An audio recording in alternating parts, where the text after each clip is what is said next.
আমার যে মা নন্দরানী আর পিতা নন্দরাজ তারা সত্য যুগে ছিলেন ব্রাহ্মণ ব্রাহ্মণী, নাম ছিল ধরাদ্রোণ। জীবনে কোনোদিন তারা সুখী হয়নি। কেন? বলেছিল গোবিন্দ তোমার চরণে একটাই কামনা, যেন একটি বারের জন্য তোমায় পুত্র রূপে পাই। আর সেদিন ভক্তের বাসনা পূর্ণ করার জন্য আমি অতিথির বেশ ধারণ করে ওই ধরাসতীর কাছে গিয়েছিলাম। গিয়ে ডাকলাম যে মা বাড়িতে কেউ আছো?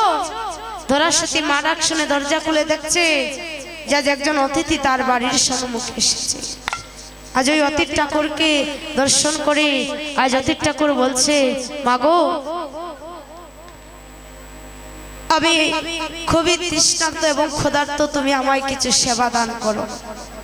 তখন ধরাসতী মনে মনে ভাবছে যে আমি কি দিয়ে অতীত ঠাকুরকে সেবা দেব?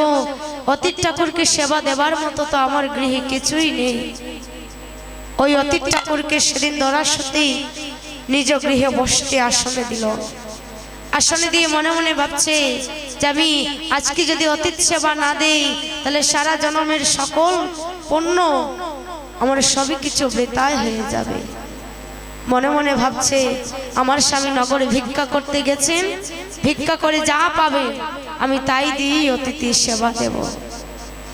আর সেদিন যখন দ্রোণ বাড়িতে ফিরলো ধরাসতী ডেকে বলছে স্বামী আজ আমার দ্বারে অতিথি এসেছেন, অতিথি সেবা দিতে হবে, আপনি যা এনেছেন তাড়াতাড়ি আমায় দেন।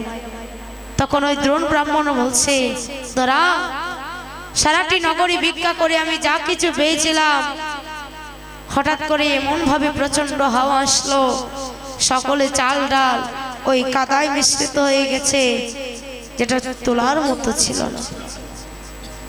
ধরা বলো তুমি কি দিয়ে অতীত সেবা দেবে? ধরা বলছে স্বামী তুমি যখন সারা নগরী ভিক্ষা করে কিছু আনতে পারলে না, আমি যাব ভিক্ষা করতে। ধরাসতী স্বামীর কাঁধের ভিক্ষার জলি নিজের কাঁধে নিয়ে আজ নগরে নগরে ভিক্ষা করতে গেছে। যার কাছে গিয়ে বলছে আমায় ভিক্ষা দাও, সেই তাড়িয়ে দিচ্ছে। বলছে তোমাদের জন্য কি আমরা ভিক্ষার পাত বেশি বসিয়ে রেখেছি, যখনই তোমরা আসবে তোমাদের ভিক্ষা দেব। একটু আগে তোমার স্বামী আসলো আর এখন তুমি এসেছো ভিক্ষা নেবার জন্য। তখন ওই ধরাসতী মনের কষ্টে মনে মনে ভাবছে যখন কেউ আমায় ভিক্ষা দিল না, আমার এই প্রাণ আমি রাখবো না, আমি ওই গঙ্গার জলে প্রাণ বিসর্জন করব। সেদিন ওই ধরাসতী যেই গঙ্গার জলে প্রাণ বিসর্জন করতে গেল, শুনতে পেল পেছন থেকে কে যেন ডেকে বলছে ধরা নিজেকে বিসর্জন করো না, আত্মহত্যা মহাপাপ। ওই দৈব বাণী শুনে ধরাসতী চলে গেল বাজারে। যখন বাজারে গিয়েছে, গিয়ে দেখছে একটা মুদির দোকান। ওই মুদির দোকানে গিয়ে মুদিকে ডেকে বলছে মুদি আজ আমার দ্বারে অতিথি এসেছে, তাই অতিথি সেবা দেবার জন্য আমায় কিছু চাল ডাল দান করো। আমার স্বামী কালকে নগরী ভিক্ষা করে যা পাবে তোমার ঋণ আমি শোধ করব। সেদিন ধরাসতীকে ওই মুদি বলেছিল মাগো তোমায় আমি সেবা দিতে পারি, সেবা দেবার জন্য যা যা লাগে আমি দেব, তবে একটি শর্ত আছে। কি? বলে তোমায় তোমার বাম স্তন কেটে বান্দা দিই যদি আমায় দিতে পারো তবেই আমি তোমায় অতীত সেবা দেবার জন্য যা যা লাগে আমি দেব। তখন ধরাসতী চলে গেল স্বামীর কাছে, গিয়ে বলছে স্বামী আমায় আদেশ করো যে আজ মুদির ইচ্ছা পূরণ করে। উনি চাইছে যে আমি যেন আমার বাম স্তন কেটে আমি অতীত সেবা দেবার জন্য ওই মুদির কাছে বান্দা দিতে পারি, তবেই আমাকে চাল ডাল দেবে। তখন ধরাসতীকে দ্রোণ ব্রাহ্মণ আশীর্বাদ করছে ধরা আমি তোমায় আশীর্বাদ করলাম, যাও।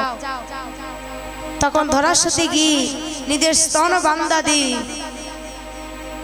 চাল ডাল এনে রন্ধন করে অতীত ঠাকুরের সেবা দিল।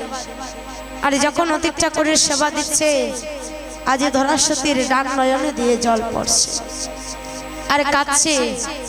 তখন অতীত ঠাকুর জিজ্ঞেস করলেন মা আমায় সেবা দিতে গিয়ে তোমার কোনো কষ্ট হয়েছে? বলে হে কেন কষ্ট হয়েছে জানো? আমার এই বাম অঙ্গ তোমার সেবায় লেগেছে, আমার ডান অঙ্গ তোমার সেবায় লাগেনি বলে আজ আমার ডান নয়নে দিয়ে জল পড়ছে। সেদিন অন্তর্যামী ভগবান অন্তরে জানে তিনি সেদিন চতুর্ভুজ রূপধারী নারায়ণের রূপে দর্শনে দিয়ে দরাসতীকে ডেকে বলেছিলেন, মাগো একজনের মা যেমন তার স্তনদুগ্ধ পান করে সন্তানকে বড় করে তোলে, ঠিক তেমনি তুমিও আজ স্তন বান্দা দিয়ে আমার সেবা দিয়েছ, তাই তোমায় আমি আশীর্বাদ করি যতবার এই পৃথিবীতে আসব তুমি জন্মে জন্মে আমার মা হইও গো।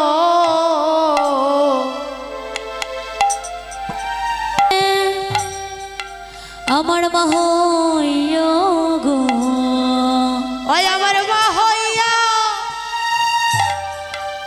আমায় কুলে নিও গো, তুমি জনবে জনবে আমার মা হইও গো। আমার মা হইয়া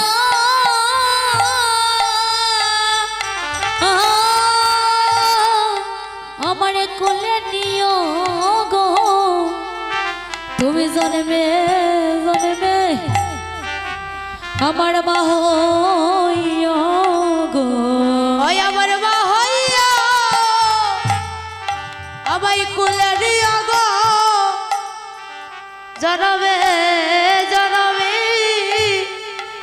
আমার মা হইও গো। আমার মা হইয়া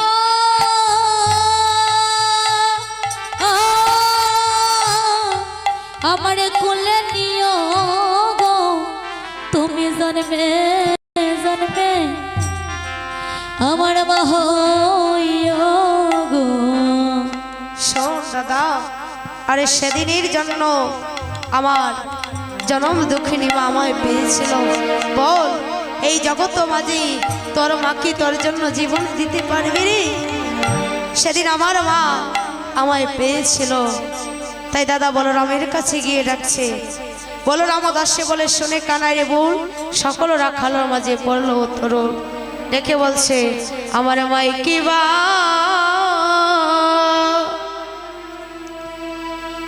অরে কাঁদে শূন্য গৃহে, ওই আরে ও দাদা দাদা বলরাম রে,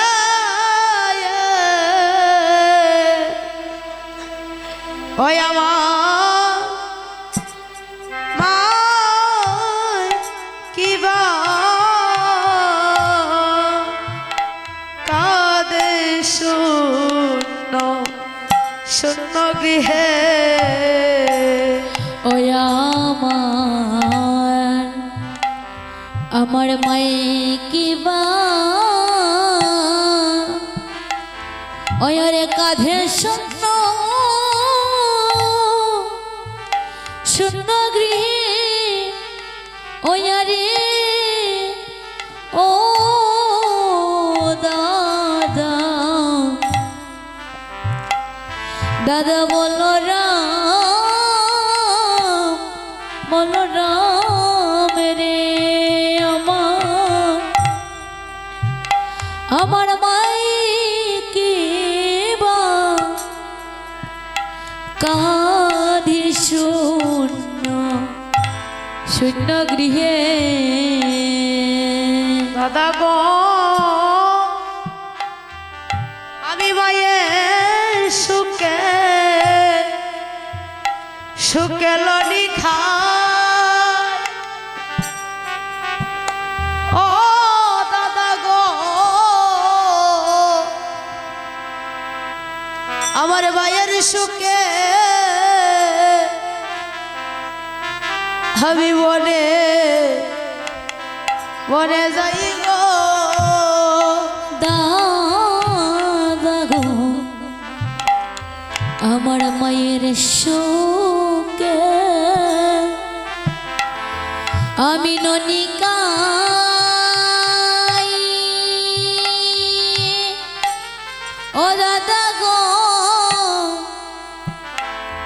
আমার মায়ের সুখে বনে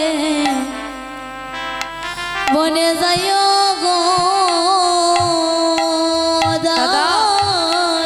আমি আমার মায়ের সুখে লনি খাই, ভাইয়ের সুখে বনে যাই, আরে রাধার সুখে অরণ্যে বেড়াই। দাদা, এই জগৎ মাঝে সেই মাই ভাগ্যবতী যে মায়ের 5 সন্তান হয়, কিন্তু দাদারে আমি তো আমার মায়ের একমাত্র সন্তান। দাদারে 7 5 হরে পুত্র যার,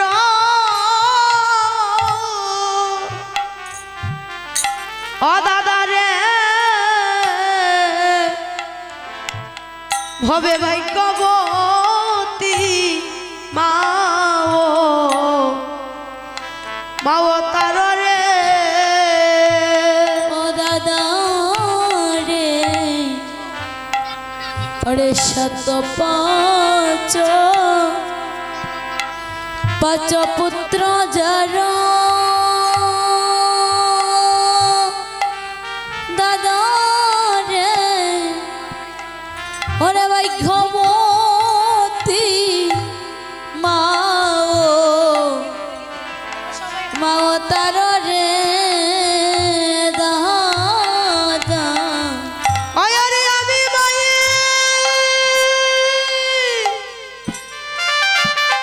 আরে একলা নাই, ও দাদা বলো রে ওই আমার ওরে ওরে আমি মায়া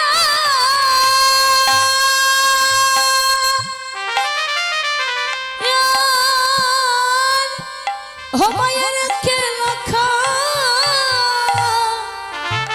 নাই ওই হারে দাদা দাদা বলো রাম রে দাদা আমার মাও যেমন রে ঘরে মরিয়া যাবে, ও দাদা রে আমারে জাদু বইলা কেডা ডাকিবে রে, দাদা রে আমার মাও যে মরিয়া যাবে দাদা রে আমার জাদু বইলা কেডা কেডা কি বেরে দাদা। ওই আমায় কে খাওয়াইবে আরে মিষ্ট সারা সারাগানি, ওই আরে আরে ও দাদা দাদা বলো হে ওই আমারে কে খাওয়াবে হরি হরি হরি ওরে মিস্টার সরলানি ও দাদা দাদা বলো রাম রে ওই আমার মাই কি বা কাঁদে শূন্য শূন্য গৃহে। আজ দাদা বলরাম বলছে, কানাই তোর মলিন বদন দেখে বড় বেতা পাই, তুই উচ্চস্বরে বংশীধ্বনি কর, চাঁদ মুখে দিয়া বেনু নাম লইয়া সব দেনু, চাঁদ মুখে দিয়া বেনু নাম লইয়া সব দেনু, ডাকিতে লাগিলা উচ্চস্বরে গো, ডাকিতে লাগিলা উচ্চস্বরে, ওয়া যে ডাকিতে লাগিলা উচ্চ স্বরে গো ডাকিতে লাগিলা উচ্চ স্বরে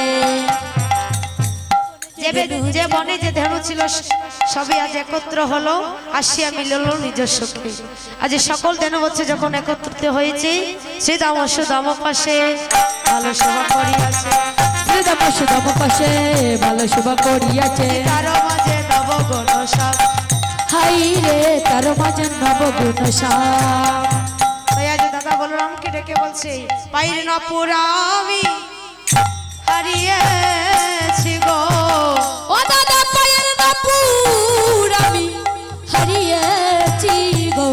আজ দাদা বলরামকে ডেকে বলছে, দাদা আমি পায়ের নপুর হারিয়ে ফেলছি, আমার নপুরটা খুঁজতে হবে। তাই দাদা বলরাম বলছে, ঠিক আছে তুই দাঁড়িয়ে থাক, গিয়ে দেখি নপুর কোথায় পড়ছে। এদিকে শ্রীরামকে ডেকে বলছে, দাদা যদি দাদা বলরাম চলে যায় তাহলে আমি রাধারানীকে পাবো না। তাই শ্রীরাম গিয়ে বলছে, দাদা বলরাম তুমি আজ দেনবৎস দেখে রাখো, আমি গিয়ে দেখি নপুরটা কোথায় পড়লো। আজ ছলনা করে আজ গোবিন্দ রাধারানীকে দেখার জন্য তিনি আজ গিয়েছেন। আজ রাধারানী বংশীধ্বনি শুনে সখীগণ